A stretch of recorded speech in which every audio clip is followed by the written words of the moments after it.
April Surgent is a woman with an adventurous, gutsy spirit and is a record keeper of our time. Her art form informs the viewer and gives the viewer a glimpse into the fragility of our ecosystems in a material that holds light, refracts light, and reflects light. As urbanization distances us from environments we depend on, April's cameo glass engravings call us to attention. They give us a moment to stop, look, see, listen, think, smell, learn, breathe. In this conversation, we look at her career through life changing experiences. She talks about her residency at Pilchuck Glass School. She is going to share her ongoing collaboration with the NOAA Hawaiian monk seal research program, where she was confronted with marine debris and the immediate effects of climate change, to in a very important commission with Iowa State University. April approaches art making, as this comment on the status quo and a mirror reflecting our world. Now, her contemporary approach to this ancient art form of cameo glass engraving expand the medium's boundaries, both in scale and in subject. She's going to take us on this inward reflective process with her mark making, which starts with pinhole photography. So she could really capture that interplay between light and shadow. She's going to talk about her drawing style and her writing. And then finally, going in on this composition on the sheets of glass. We go further into the art making and the public response to her title In Our Absence.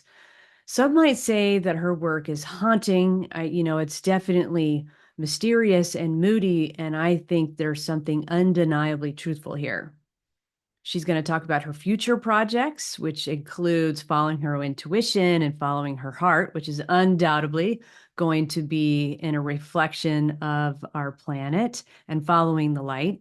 But I want to leave you here as we dive into the episode with one of my favorite quotes by April Surgent. She says that artists have a unique opportunity to challenge the viewer. Hello, sister, April Hello. Surgent. It is so good to see you. You too. It's been a minute. It has, and I'm recently moved to Hoodsport, Washington. I'm splitting my time between Washington and Hawaii. But to look at your smiling face and to look at all of those giant trees behind you, you are in a tree sanctuary. Yeah, I am. We call this our tree house. My husband and I are just moving into this house we've been working on diligently for 3.5 years. It's been a crazy adventure. We bought the property in 2012, and then we cleared a little bit for the studio. We built a studio that we've been living and working in since 2014.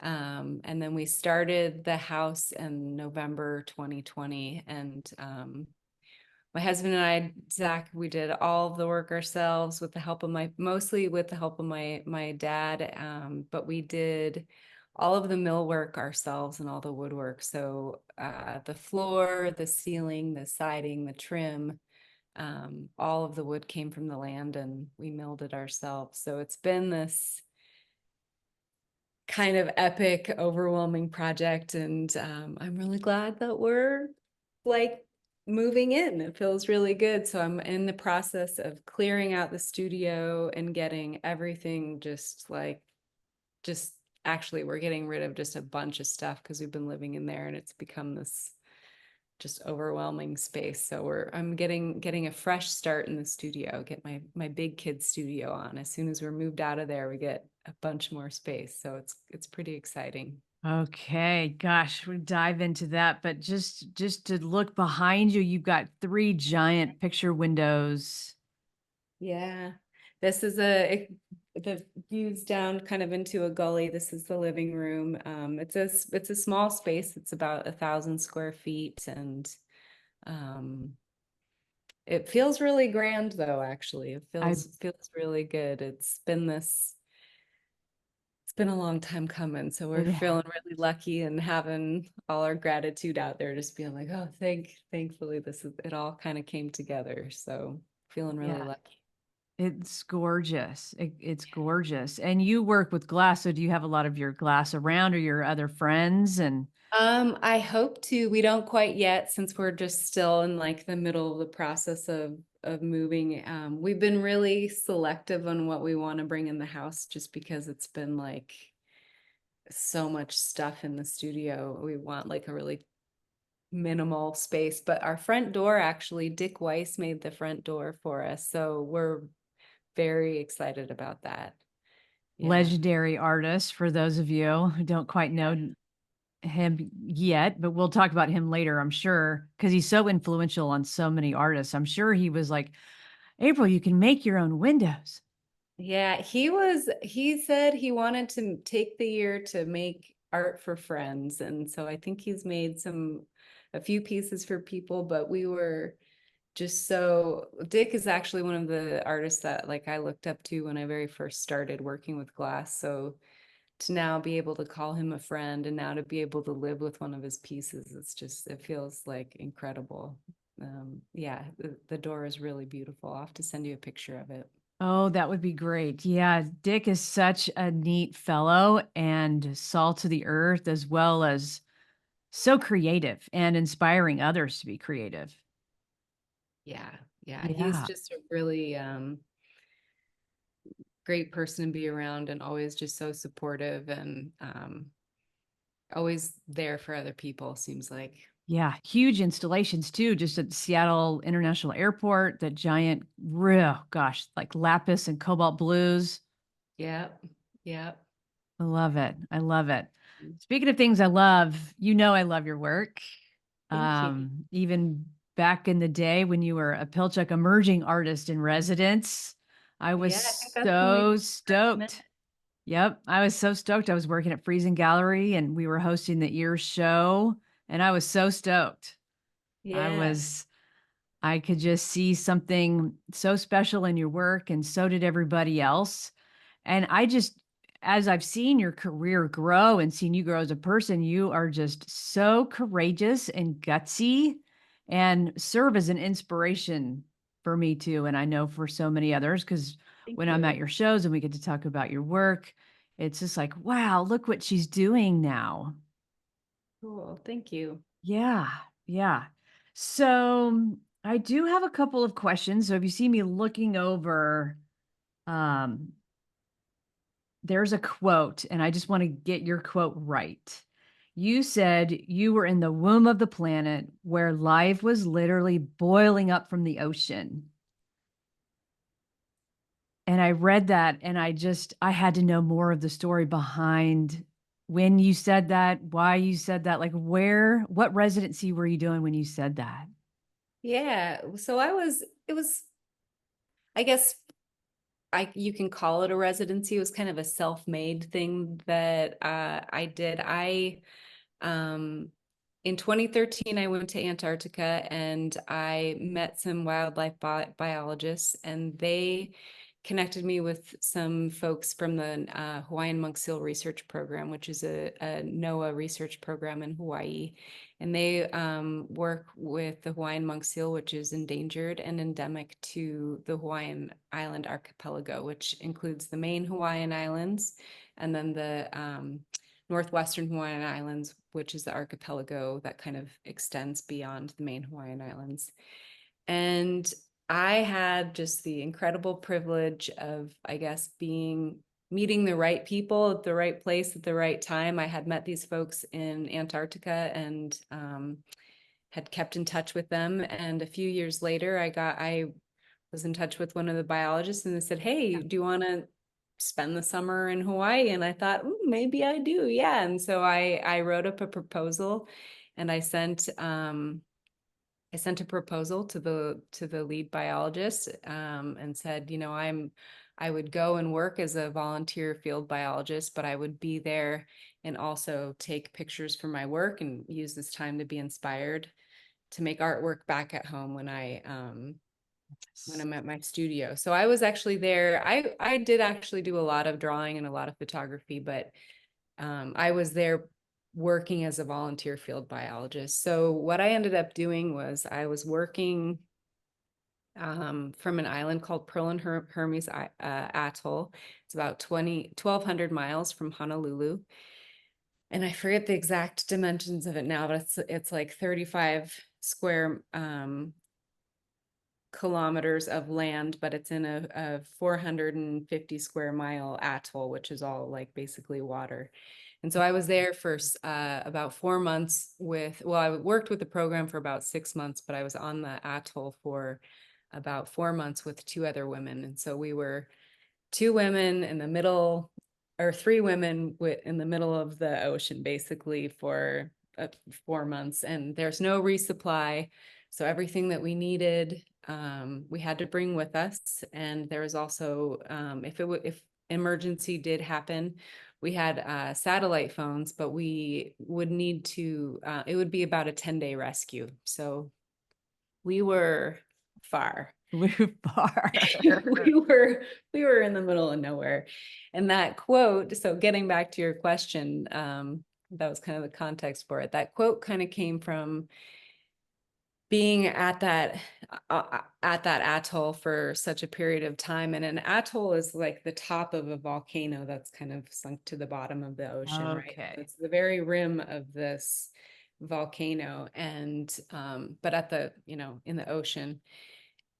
And like I had said, I had been in Antarctica before. And when I was in Antarctica, I felt like I had this moment where I felt like, wow, I'm on a planet. Like there was this moment that I don't think I've felt before or since, where I had this like really physical feeling of like, I'm on the planet in the middle of the universe. And there's something very planetary about being in Antarctica. But being at Pearl and Hermes in the middle of the ocean and being so isolated for like such a long time,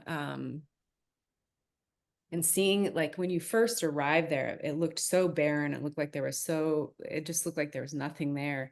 And after you spend so much time there, you just see all the different variety of fish and the seabirds and the marine mammals and the sea turtles. And it just felt like there was so much life. And it almost felt like the life was literally boiling up from the ocean. And it just felt like if a place like Antarctica is like the planet is the body, then I feel like something like Pearl and Hermes, like an atoll, would be the womb of that body. And so that's kind of where that quote came from.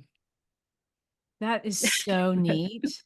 Thank you for sharing that. Yeah, I mean, it just sounds like all of these ecosystems that you've been a part of, and then as you're able to live through those experiences and give them some more grounding and some more context for you.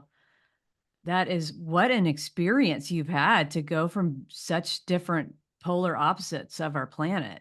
Yeah, it was incredible. It was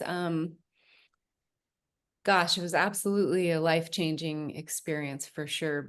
Both of them, but especially being out at Pearl and Hermes, being so remote on such a place that like humans really, like we really aren't made to be living on these tiny islands, watery atolls, right? So to be a part of an ecosystem that really you felt like a guest, like you felt like a visitor in this place, and being very mindful of where you were and just the kind of things that go through your mind when you're in just such a remote place. It's just a really different type of feeling, and it gives you kind of a different understanding of where humans fit and where we maybe don't fit and what we're doing to the planet.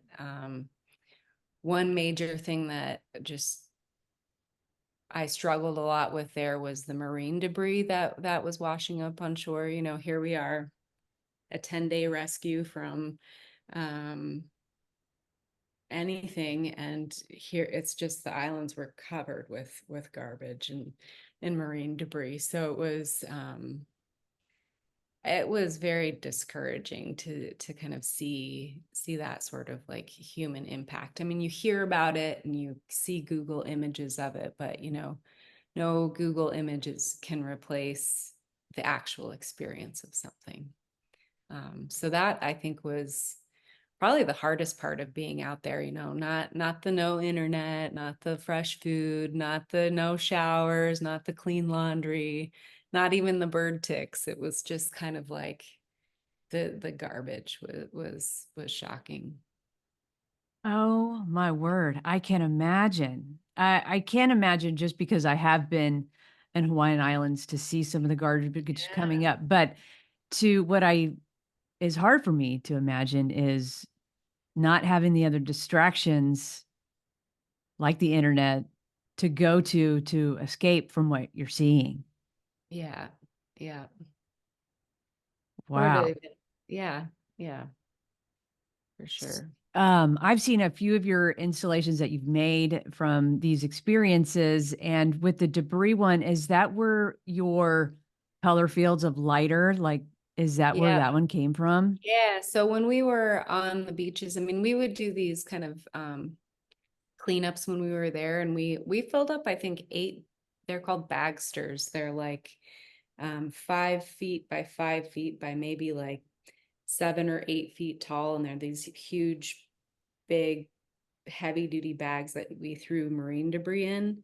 And we filled about eight of those that we then took off island. But I mean, there it didn't even make a dent in anything. But when we would survey the islands for the monk seals, and as we did that, I noticed there was one thing I noticed about the marine debris is if you found one of something, you would find thousands of that same thing. So one thing I noticed was the Bic lighters. So I asked my field mates, if pick up the Bic lighters as you walk around, and let's just see how many we can get by the end of the field season. So we ended up picking up lighters, and we got a couple of buckets of these 5-gallon buckets full of lighters at the end of the season. And then when I came home, I ended up bringing them with me, and I think we collected about 1,000 of them or somewhere around there. But then I asked the biologist for the next field season if they would mind continuing collecting for me. So the Hawaiian Monk Seal Research Program instituted that into their protocols, and they had their biologists pick up lighters and send them to me for that installation. Yeah, so it's been a pretty great collaboration with those guys. Wow. Yeah, Creative way. that's where that To came use from. the, Yeah. yeah. Yeah. And did you create other work in Cameo? We really didn't get right into your specific media Yeah. in glass, like using Cameo glass and doing high relief on these glass panels, because I was so struck by your tree sanctuary behind you, but really like diving into your career and what I feel is so very different about your creativity and your place in glass and the glass movement is you're taking this legacy of cameo glass and you have turned it upside down and quite frankly made it huge. You have large scale cameo glass panels where you're creating and using what is around you as a mirror to create your content, right? I mean, you've always done that, and later I'm looking forward to hearing how your mirror has changed because I have seen it change. But with this cameo glass, what were some of the pieces that you were making from what you came home and made from the glass from the Hawaiian research trip? Yeah. So when I was there, I did a lot of pinhole photography. And so I did a lot of digital photography too. I worked off both of it. So I really tried to create kind of a sense of place and kind of show what Pearl and Hermes was like out of the cameo engraving. And so the cameo engraved glass I really view as kind of archival, permanent, tactile records, in a time when everything is stored virtually in the cloud. Here's like a tangible physical archival record. And so I really just tried to document the place and the experience as kind of like how I perceived it. So I used a lot of the imagery that I took as inspiration and turned those into the engravings. Um, so that's what I focused on for the I engravings, I just to think kind of. a lot of people, novices and experienced collectors, will even say, things like painting hands is so hard for artists, and artists will say the same things, but it's the same thing with water. And here you Yeah. are being able to create this scene like the water is right here in me, and then I could just keep going. Or some of them are so moody, I feel like I'm in the middle of the float and bobbing up and down in the middle of the ocean with you. Cool. Yeah, the water is hard. It takes a long time to engrave and can get pretty frustrating, but yeah, it's the water is difficult. It's been before went to Antarctica and then Pearl and Hermes, I was focusing a lot on kind of city-based work, which I've been thinking a lot about recently, and I feel like in a way it was a little bit easier because everything's more kind of geometric, and even though, with representing something as abstract as the ocean is, you can't really make a mistake, but in a way it's harder, or I find it difficult to really capture, but it's been really a challenge.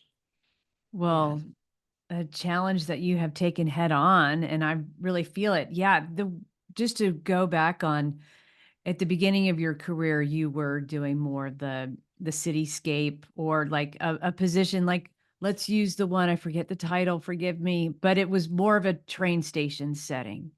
And the Mm-hmm. light was coming through the windows towards the viewer. And the way you were able to use the cameo glass to show the light and the shadowing on the ground, it was so haunting. And how talk us through some of your process at the beginning of your career, how you were using light to really in your composition. What was that like? Yeah, so using light in the composition, I think that pretty much is why I do engrave. I actually, yeah, I started off as a glass blower and then I went to printmaking. Um, but I really enjoyed the cameo process because I felt like you could really bring in light to a piece. So I mean, glass, like unlike other materials, really holds light. It can reflect light, it can refract light. And I feel with the cameo engravings, really, you're, because it is a relief carving, it can hold the light and create shadows on itself, but it can also kind of bring that to the wall or to the space and things like that. So yeah, light's been really important part of why I've decided, why I choose to represent the imagery in cameo glass. And I think, I'm just kind of always thinking about light as I'm engraving and how the light will play off of the piece. And I think that holds true for my early works, all, through to work now for sure. Absolutely. Oh, Yeah. yeah. I mean, every time I look back, I'm like, wait, what was that? The painting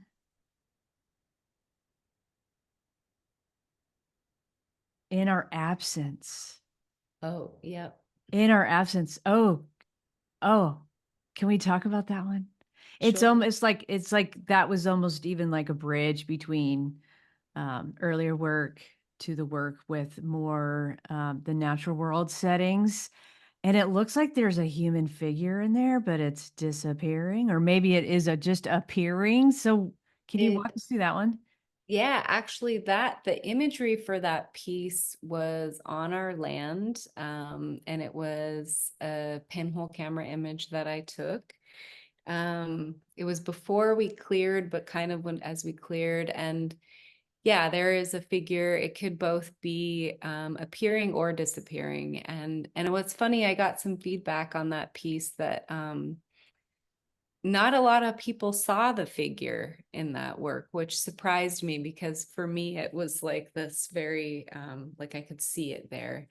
But I guess dealing, that's where the image came from. But I guess conceptually, I think a lot about human impact on the environment and thinking about the fingerprints that we leave all over the place, all over the planet, and thinking about, um, either, that could be a person just arriving and making this impact, or a person just leaving and then, kind of letting nature um, take its course. So that was where that piece came from. You have a beautiful relationship with your environment. I just, and the way that you share it with us is so soft, but yet makes a huge impact. It's good to hear that, sometimes when I'm working in my studio and I'm here by myself, I spend a lot of time by myself. So when I hear that, it makes an impact, it feels reassuring to hear that, even though I'm here in the woods mostly by myself, that the work gets out there and the message gets heard. Oh, yes. It's, and I hope to introduce more collectors to your work, and especially through um, everything else that I get to do to share your work, because it is so great. So, can we dive into your creative process a little bit? You've touched on, you've used pinhole photography. So you're mirroring your environment, your ecosystems, and your relationship within and around. Sometimes you use pinhole photography because you're creating like a reference image, right? That then you can use for your composition. Exactly. Yep.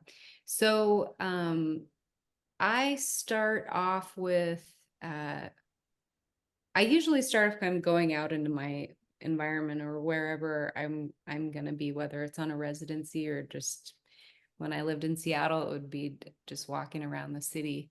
So I start off by taking the reference image and then I come back to the studio. I spend a lot of time looking through photos. I also spend a lot of time writing, which is a huge part of my process that I've been thinking a lot about, I've never really shared much or well, I share a little bit through like the catalogs that, the galleries will produce and stuff. But other than that, I don't share a lot of my writing. And I think maybe one day I would like to do that. But I do draw a lot, I write a lot, and then kind of I take those ideas from the drawings and the writings and looking through photographs. And then I kind of choose the imagery that I want to use. And then from there, I start the glass process. So there's quite a bit of time before I actually even start the glass process. And it's also um, glass is and especially cameo engraving is just such a timely or time consuming process that I really do try to make I try to get the composition of what I'm working on pretty well figured out before. This is my cat's tail. I Hello. try to get that. I try to get it figured out before I work on the glass. So usually I have a pretty good idea of like what I want to do before I work on glass. Um, she's not gonna go away, Oh, so you're she gonna is hear welcome. a Oh, weird yeah. cat tail Hello. sticking out with nothing else.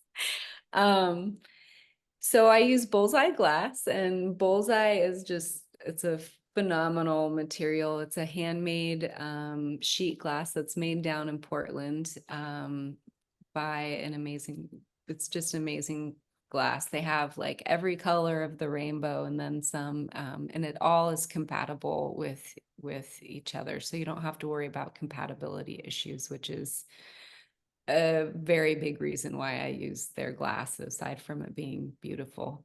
It is really hard, which is not ideal for engraving because it means it takes a lot longer and it's a lot harder to cut through. Mm. But I think it's worth it.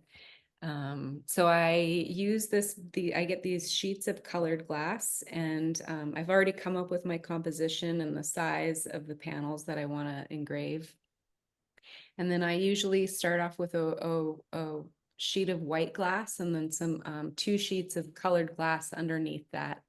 And then I carve through the white layer to reveal the underlying colors. And I do that on a machine called an engraving lathe or a cutting lathe. And actually they're basically the same machine, except one is smaller and one is bigger.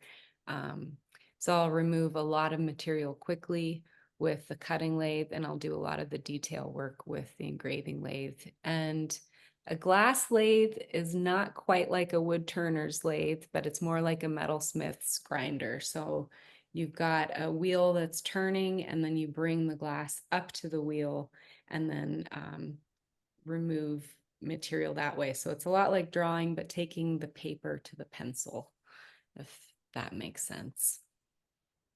Sort of does. It Sometimes I'll does, use yeah. a Fordham on these bigger panels. I've been recently making bigger panels that I can't lift up to the wheel. So I'll use it like a Fordham tool or a die grinder type tool. But I much prefer actually the marks that are made through the engraving wheels. So um, there's some trade-offs there. Yeah. So neat. So neat. So if like back when you were a resident at Pilchuck, were you I just kind of want to show your growth, Okay. and were you using like one sheet of glass for that time in your career and now you're sandwiching, or were you No, I've pretty much always used 3 sheets of glass. Sometimes for the bigger panels, I'm using 5 actually to make them oh, bigger panels. I'm still only really cutting through the top layer though. It's just to kind of make it so it's not a really thin, large sheet. Um, at the very beginning of my career working this way, I was so fortunate and had a residency at the Bullseye Factory, and I got to do some color tests that were I got to take every transparent color and fuse it with every other transparent color. So I've got like hundreds of these color tests. So I've used kind of the same setup for my engravings. Not the same colors, but the same setups the whole time. But I have kind of changed the scale and the my approach to the engraving and the I guess the content of the engravings as well. But that's kind of one thing that's stayed steady. Although I do experiment with a lot of color, I don't tend to. I haven't shown that yet. I may, and maybe I will soon. I don't know. We'll see what happens when I have my new maybe. studio. Okay. I'm I'd very love to sign up excited to see about. it. Yeah, I'm very excited about how not living and working in the same space will transform my life. And also the studio is just going to be much, much bigger once we move out of there and get all of our stuff out of there. Yeah. Well, shoot. Well, wait a minute, because there's one other thing I noticed in your last exhibition. You were even going in and hand painting and doing some handwork on Yeah, the work. yeah.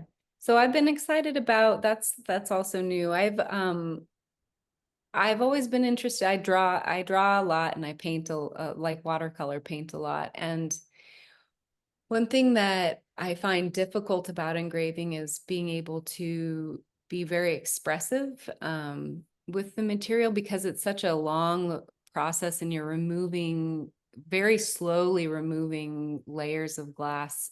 You can't really make like a quick expressive mark. And maybe you can, and it's something, it'll be a lifetime of figuring out how to do that. That's kind of my goal, but I kind of, it seems like things have to always be overworked. And so getting the pieces out of the kiln and just being able to do some expressive brush work and then add like a little bit of color feels, yeah, it just feels more true, I guess, to kind of where the piece started, where, I'm starting off by drawing and writing and doing things like that. So it feels like a nice transition and not so kind of tight. It feels a little more free and expressive. So I'm excited about exploring that. Me too. Me Yeah. too. I think So I that was, oh, okay. the handwork just adds a whole nother, a human made it. It is she Yeah. made, really. And I'm Yeah. just like, it's, Yeah, I'm glad you like it. I was kind of nervous to put it out there. Some of the surfaces are very fragile. It's like watercolor or oil pastel. And then some of the pieces I did acrylic, which isn't quite as acrylic paint, so it's not quite as delicate. But there's something that I really like about especially the piece that I did the oil pastel and watercolor work on.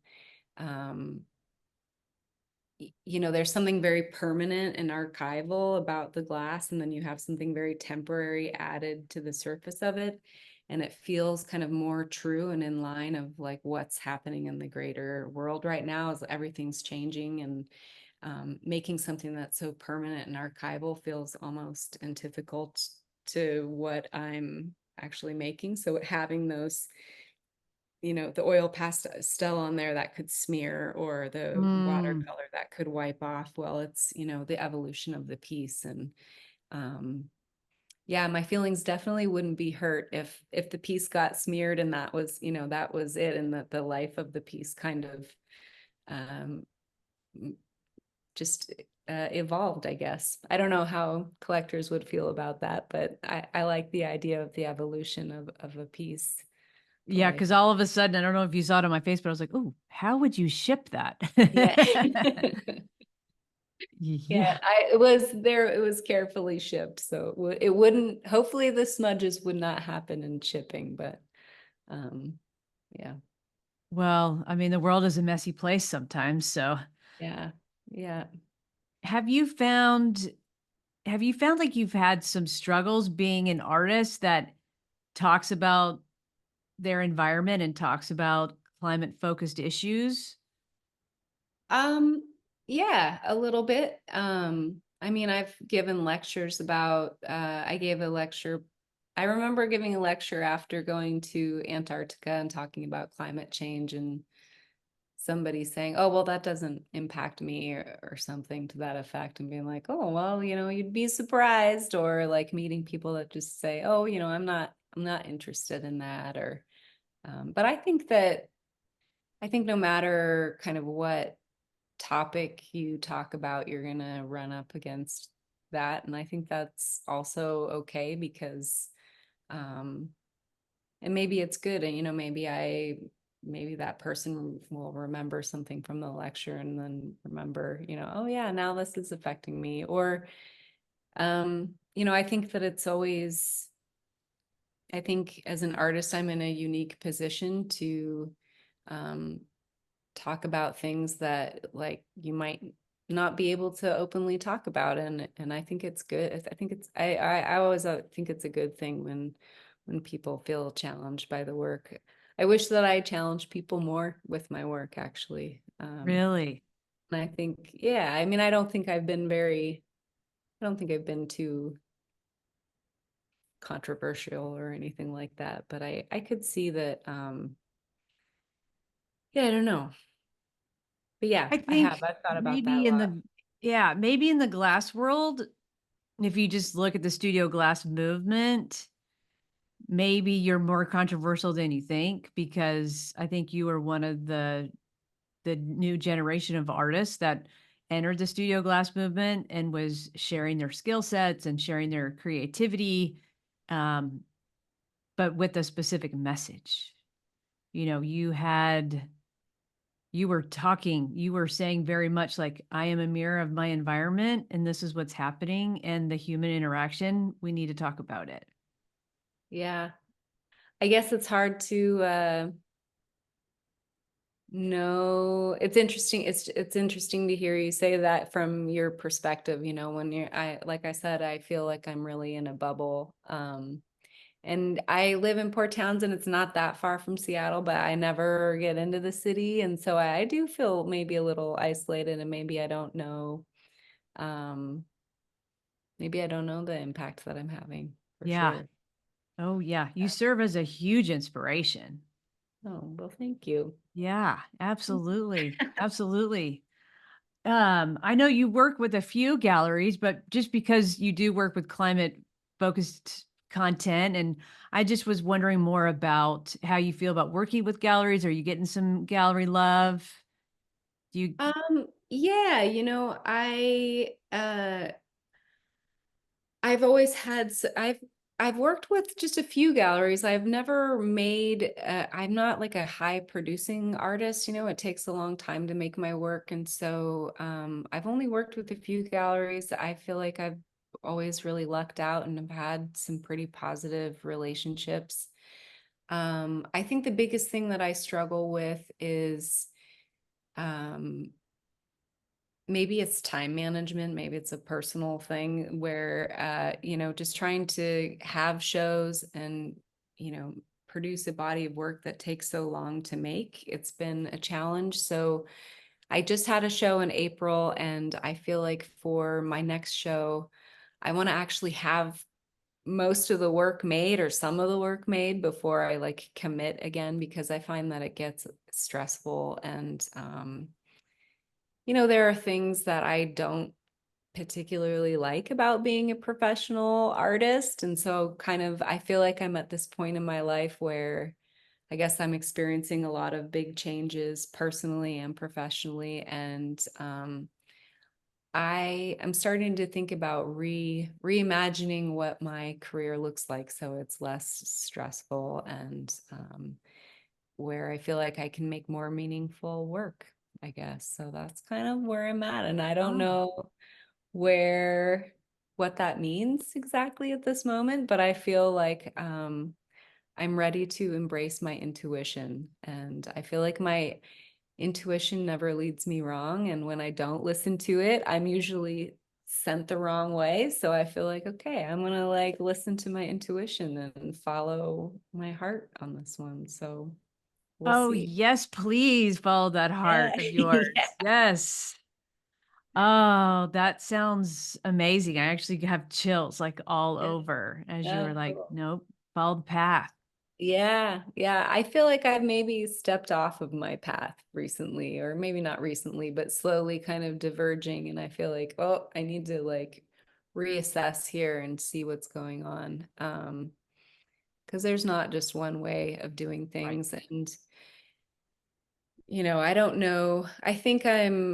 Um, I've definitely had a little bit of, I think in one of your questions you had asked about museum love, and I've had a little bit of museum love. This last year I had a commission by Iowa State University, and that was one of the highlights of my career. They were just such a lovely team of women to work with, and it felt very supportive, and probably, yeah, definitely the best commission experience that I've had. So that was amazing.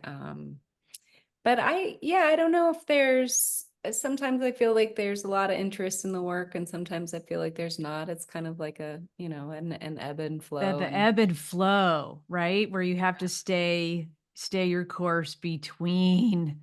Yeah. yeah, Yeah. yeah, yeah. Yeah.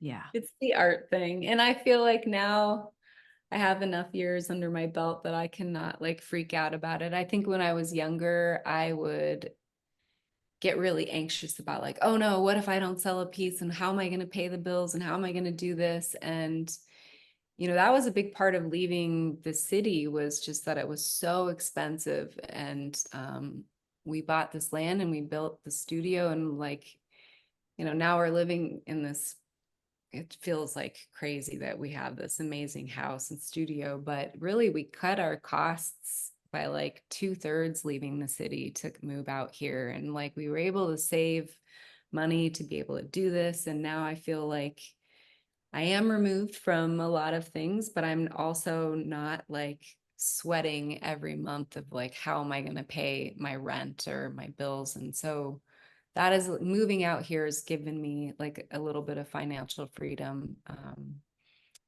that I didn't have before, for sure.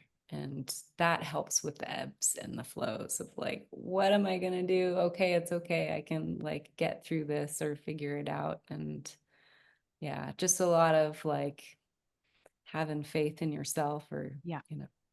yeah. And more room now that the anxiousness has been removed, more room for the joy to come in. Yes. Yeah. Yeah. Hope. Yes. Hopefully. Oh, yes. Well, I'm sure those trees are giving you lots of love because they look Oh, amazing.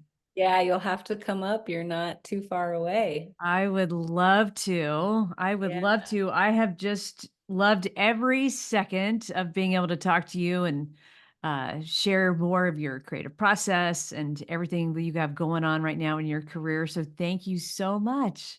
Oh, you're welcome. Thanks for having me. It's been a great talking with you and seeing your smiling face. Yeah. Thank you.